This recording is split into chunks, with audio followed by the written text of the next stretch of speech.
Hi friends, welcome to my YouTube channel. সকল দর্শক বন্ধুকে আবারও স্বাগতম জানাচ্ছি আমার ইউটিউব চ্যানেলে।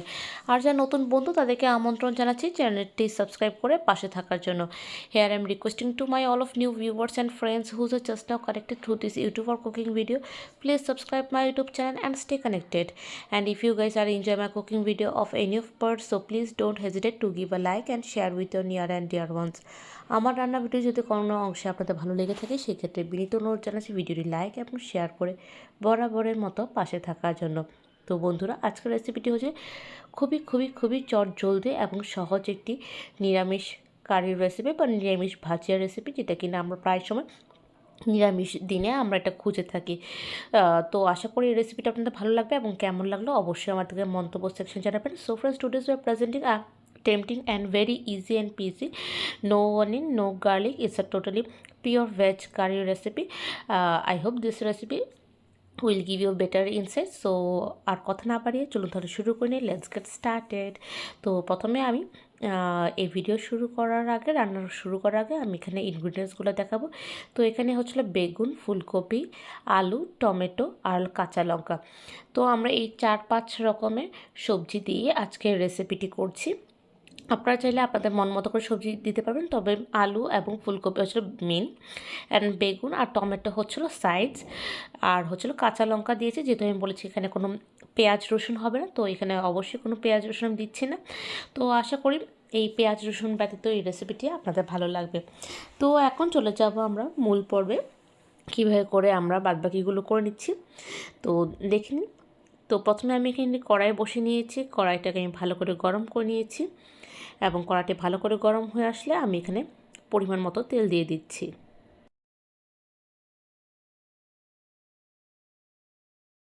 তো বন্ধুরা, তেলটি ভালো করে গরম হয়ে গেলে আমি চলে যাব পরবর্তী স্টেপে। প্রথমে এখানে আমি ডিরেক্টলি আলুগুলো দিয়ে দিব।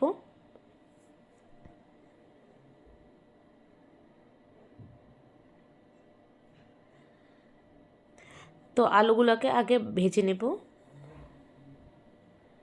সাথে দিয়ে দিব পরিমাণ মতো নুন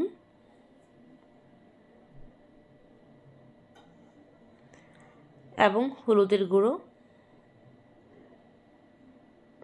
দিয়ে এটাকে বেশ কিছুক্ষণ ভাজা করে নিব। তো ভাজা করার মুহূর্তে আমি একটু কিছুক্ষণের জন্য ঢেকে দিব। ঢেকে দেওয়ার পর আবার আমি এটাকে খোলা আছে আবার বেশ কিছুক্ষণের জন্য ভাজা করে নিব। এরপর যখন গোল্ডেন ব্রাউন কালার পরিণত হয়ে যাবে তখন আমি এটাকে অন্য একটি পাত্রে ট্রান্সফার করে নিব।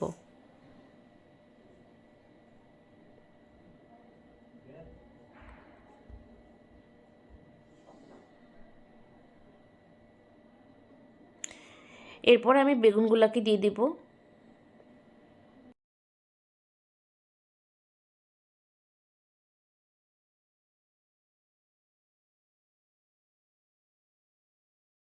এখানে দিয়ে দিচ্ছি পরিমাণ মতো লবণ,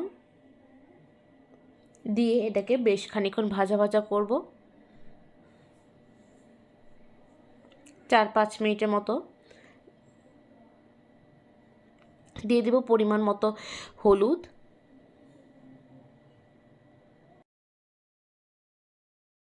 তো এই 4-5 মিনিটে ভাজার মধ্যে আমি বেশ কিছুক্ষণ সময় আমি এটাকে ঢাকনা দিয়ে ঢেকে দেবো ভালো করে সেদ্ধ হওয়ার জন্য এবং মশলাটা ভালো করে পেনিট্রেট হওয়ার জন্য।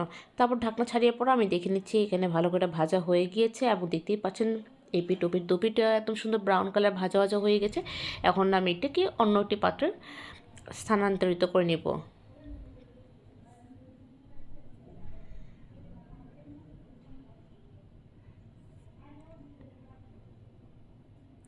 এরপর আমি এখানে সামান্য তেল অ্যাড করে নিব আর এখানে আমি দিয়ে দিব ফুলকপিগুলো।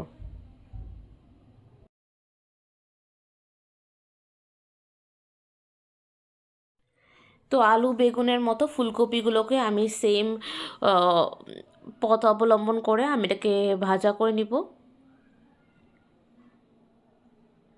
দিয়ে দেব পরিমাণ মতো নুন এবং দিয়ে দেব সামান্য হলুদের গুঁড়ো, দিয়ে আমি একই রকম 5-6 মিনিটের মতো ভাজা করব, যেভাবে আমি আলু এবং বেগুনটাকে ভাজা করেছি।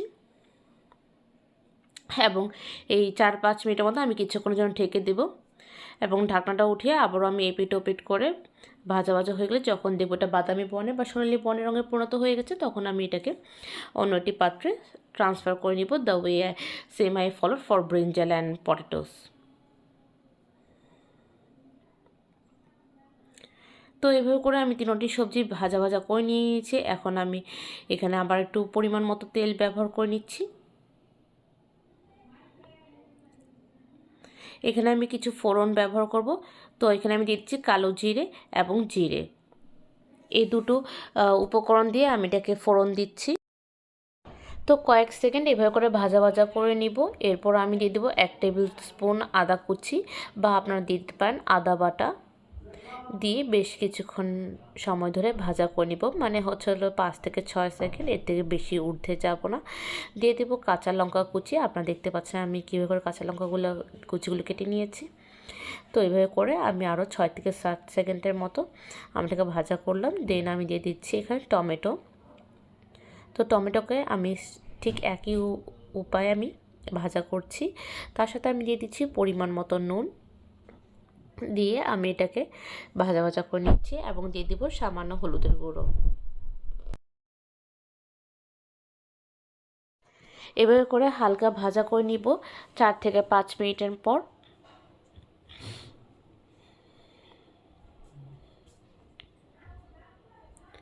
দিয়ে দিব সামান্য জল।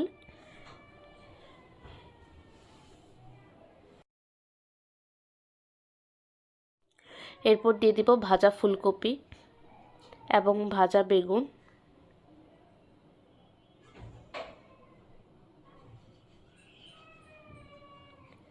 দিয়ে সবগুলো একসাথে মিক্স করে নিব।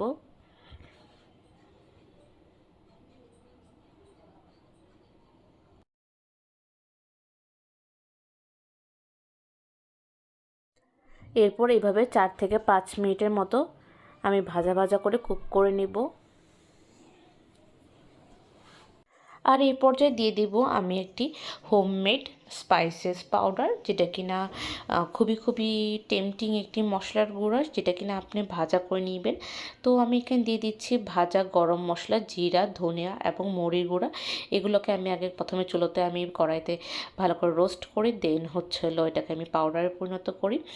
দেন এটা আমি বয়মে রেখে দিই। যখন আমার এরকম নিরামিষ রান্না করে তখন আমি এটাকে একদম শেষ পর্যায়ে আমি জাস্ট এটাকে স্প্রিঙ্কেল করে দিই। It's give you a totally completely different level of taste. তো এখন আমি দিয়ে দিচ্ছি সামান্য চিনিটাকে এটা মিষ্টি করার জন্য, এটা জাস্ট স্বাদের মাত্রা ব্যালেন্স করার জন্য। আর এভাবে করে আমি আরও 4 থেকে 5 মিনিটের মতো এভাবে শুকনো আমি লো ফ্লেমে কুক করে নেব। And after that what, yes, it's high time to serve it with roti or rice. It will give you amazing taste, but I will recommend you to have with plain flat bread অথবা রুটি দিয়ে এটা খাবেন, খুবই মজার লাগবে। এবং এরকম নিরামিষ দিনের জলখাবারে এরকম একটি রেসিপি হলে খুবই ভালো লাগবে। আর এটা খুবই ঝটপট একটি রেসিপি। আশা করি এই রেসিপিটি শিখতে বা বুঝতে আপনাদের খুব একটি কষ্ট হবে না। তো বন্ধুরা প্লিজ জানাবেন কেমন লাগলো, আর হচ্ছিলো লাইক দিতে একদমই ভুলবেন না। And thank you so much for your love and constant support. Thank you so much. তো আজকের রেসিপিটি এতটুকুই রইলো, আবারও দেখা হবে অন্য একটি রেসিপি নিয়ে, অন্যরকম কথোপকথন নিয়ে। ততক্ষণ পর্যন্ত সুস্থ থাকুন, ভালো থাকুন, take care, tata, bye bye and good night.